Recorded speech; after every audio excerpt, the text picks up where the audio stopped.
Good morning. This is Pastor Jeff. I'm here in the office at First Lutheran in Freeport doing the daily lectionary readings.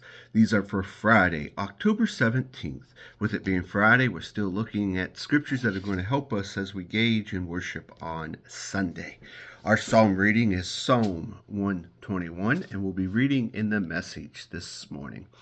I look up to the mountains. Does my strength come from the mountains? No, my strength comes from God, who made heavens and earth and mountains. He won't let you stumble. Your guardian God won't fall asleep, not on your life. Israel's guardian will never doze or sleep. God's your guardian right at your side to protect you, shielding your sunstroke, sheltering you from moonstroke.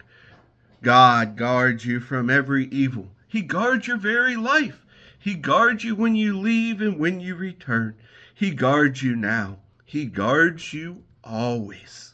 Our Old Testament reading comes from the book of Genesis, chapter 31, verse 43, and travels all the way through chapter 32, verse 2. Let us listen in. Laban defended himself. The daughters are my daughters. The children are my children. The flock is my flock. Everything you see is mine. But what can I do about my daughters or for the children they have had? So let's settle this between us. Make a covenant. God will be a witness between us. Jacob took a stone and set it upright as a pillar. Jacob called his family around. Get stones.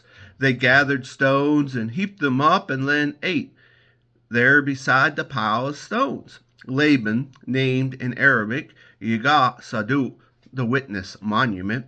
Jacob echoed the naming in Hebrew, Galid, witness monument. Laban said, this monument of stones will be a witness, beginning now between you and me. It is called Mizpah, the watchtower, because Laban said, God keep watch between you and me when we are out of each other's sight. If you mistreat my daughters or take other wives when there's no one around to see you, God will see you and stand witness between us.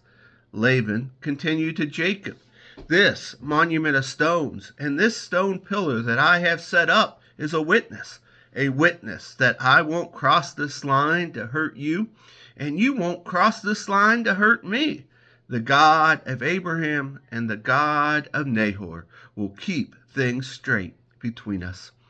Jacob promised, swearing by the God of his father Isaac. Then Jacob offered a sacrifice on the mountain and worshipped, calling in all his family members to the meal. They ate and they slept that night on the mountain. Laban got up early the next morning, kissed his grandchildren and his daughters, blessed them, and then set off for home. And Jacob went on his way. Angels of the God met him, and when Jacob saw them, he said, oh, God's camp! And he named the place Campground. Our New Testament reading comes from 2 Timothy chapter 2, verses 14 through 26. Repeat these basic essentials over and over to God's people. Warn them before God against pious nitpicking, which chips away at the faith. It just wears everybody out. Concentrate on doing your best for God. Work so you won't be ashamed of, laying out the truth plain and simple. Stay clear of pious talk that is only talk. Words that are not mere words you know. If they're not backed by a godly life, they accumulate as poison in the soul. Hymerius and Philetus are examples, throwing believers off stride and missing the truth by a mile by saying the resurrection is over and done with.